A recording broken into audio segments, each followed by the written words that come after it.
जय हिंद एवरीवन, मेरे लाडले साथियों, कैसे हैं भाई आप सभी। एक बार फिर से जबरदस्त वीडियो में आप सबका स्वागत है भाई। एक बार फिर से सबको जय हिंद, राम राम, नमस्कार। कैसे हो? देखो लाडलो, एयरफोर्स नॉन कॉम्बैट, एक तो नॉन कॉम्बैट के बारे में लाडलो पता होना चाहिए आपको क्या होता है, ठीक है। दूसरा, उसकी जॉब प्रोफाइल के बारे में काफी लाडलों के कमेंट थे। एक भाई तो पर्सनल मैसेज कर करके इतने मैसेज कर दिए उसने कि बाकी सबके रिप्लाई तो बाद में देखता हूँ, सबसे पहले उसका मैसेज आ जाता है, ठीक है। एक तो बोल रहा है सर हम तैयारी कैसे करें, इंग्लिश कहाँ से पढ़े। बहुत हार्ड सिलेबस नहीं है लाड़ लो इसका, ठीक है। इसमें सिलेक्शन लेना उतना हार्ड नहीं है। बस बात यह है कि आपने जितनी पढ़ाई करी उसमें से कितना डेडिकेशन से आपने किया, कितना आपने याद रखा, बाकी के कंपैरिजन में आप कितना आगे हैं बाकी स्टूडेंट के कंपेयर में। बाकी इसमें बहुत कुछ हार्ड नहीं है।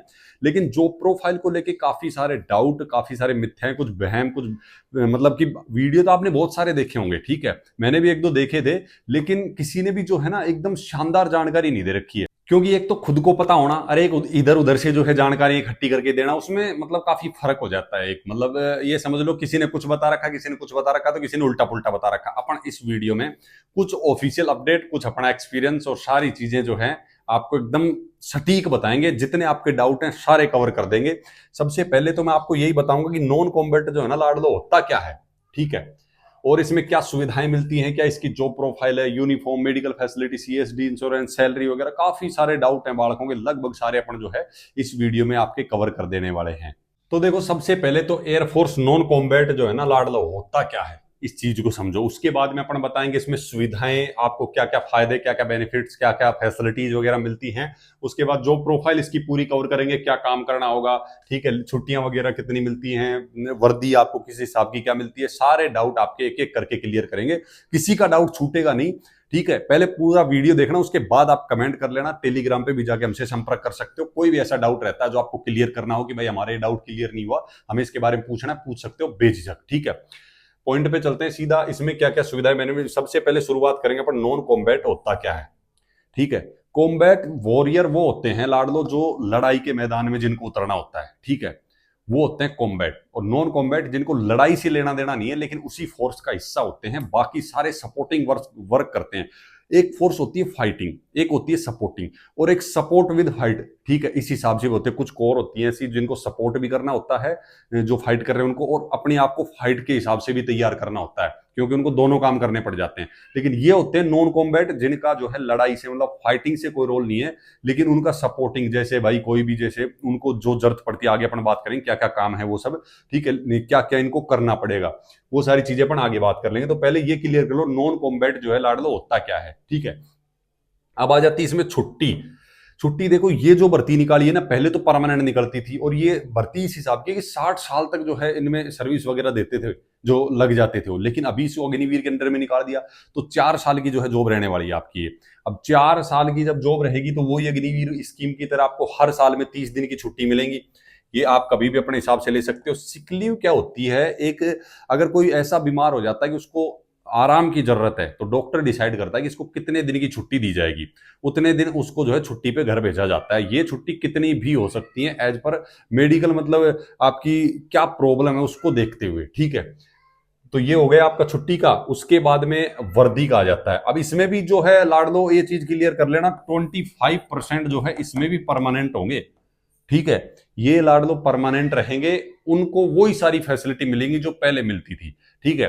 मतलब कि वो 90 दिन की छुट्टी होगी, है ना। सैलरी का जब टॉपिक आएगा तो सैलरी की बात कर लेंगे। फिर जो है इन सबको उतनी ही सैलरी मिलने वाली है, ठीक है। वर्दी, यूनिफॉर्म, यूनिफॉर्म लाडलो सेम होती है, ठीक है। बस कुछ ट्रेड की वजह से जैसे काम होता है उस हिसाब से इंसान मतलब कि उस हिसाब से जो सोल्जर होता है वो पहनता है उसको, कि भाई आपको जो है, अब मान लो इनका आगे काम बताऊंगा तो वहां आपको किस हिसाब का क्या पहनना चाहिए। ऑफिस की ड्रेस अलग होती है, आप सबने देखा होगा एयरफोर्स फोर्स की लगभग सभी वही ड्रेस हैं। बस जैसे मेडिकल वालों के यहाँ पे प्लस का बैज लग जाता है, कुछ चीजें बस चेंज हो जाती है। बाकी वर्दी डांगरी होगी जो नीचे से ऊपर तक का ऐसे चैन करके पहनते हैं एयरफोर्स में, वो हो गई। और बाकी जो ट्रेडमैन, जैसे इसमें ट्रेडमैन रहेंगे तो उनका काम जो अलग रहेगा, तो उसके लिए आप अलग से ड्रेस पहनेंगे। तो सबका अलग अलग होता है, लेकिन कुछ ड्रेसें जो ऑफिशियल ड्रेस है ना वो सबकी सेम रहती है। तो वर्दी आपको मिलेगी, वर्दी वाली टेंशन मत लेना। बस बात यह है कि आपको लड़ाई वाला वो नहीं मिलेगा, ठीक है, वो आपके कॉलम से बाहर रहेगा लाडलो। उसके बाद आ जाती है मेडिकल फैसिलिटी। मेडिकल फैसिलिटी लाडलो आपको जो है आपको मिलेगी और आपके मदर फादर को मिलेगी, क्योंकि आप एज ए अग्निवीर शादी नहीं कर सकते, उसके बाद ही शादी करेंगे। तो जो आपकी बीवी बच्चे, मतलब जो आपकी पत्नी रहेगी और आपके जो बच्चे रहेंगे, उन सबको ये फैसिलिटी 4 साल बाद जब आप परमानेंट हो जाते हैं तो परमानेंट मिलेगी फिर आजीवन।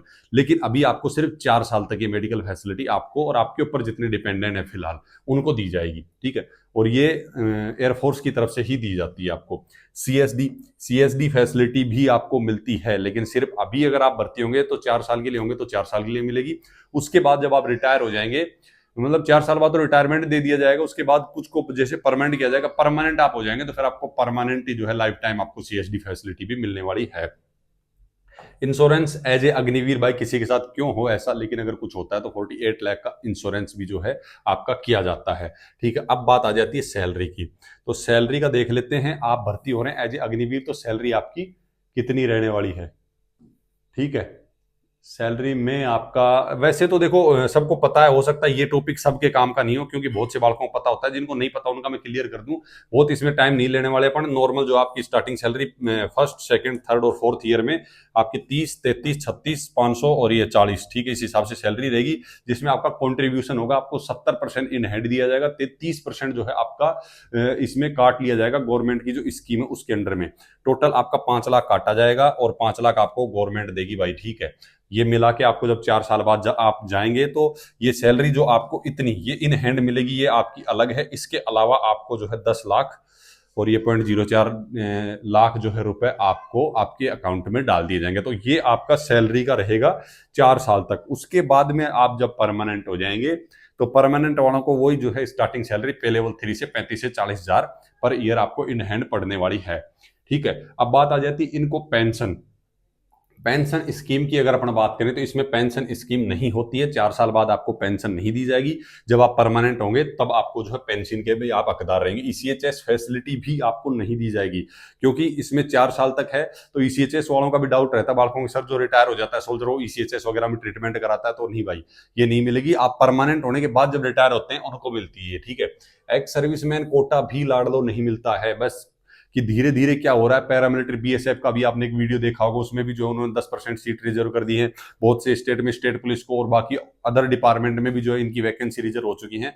तो उनको भी क्या है, पुलिस होगी पैरामिलिट्री होगी, उनको इस चीज की मतलब बेनिफिट मिल जाएगा ना कि भाई उनको ट्रेंड जो है सारी अपनी ट्रेड के बारे में अच्छे से जानने वाला कैंडिडेट मिल रहा है उनको, ठीक है। तो उनका भी ये बेनिफिट रहेगा, तो इसलिए वो ये सब चीजें आपको दे रहे हैं।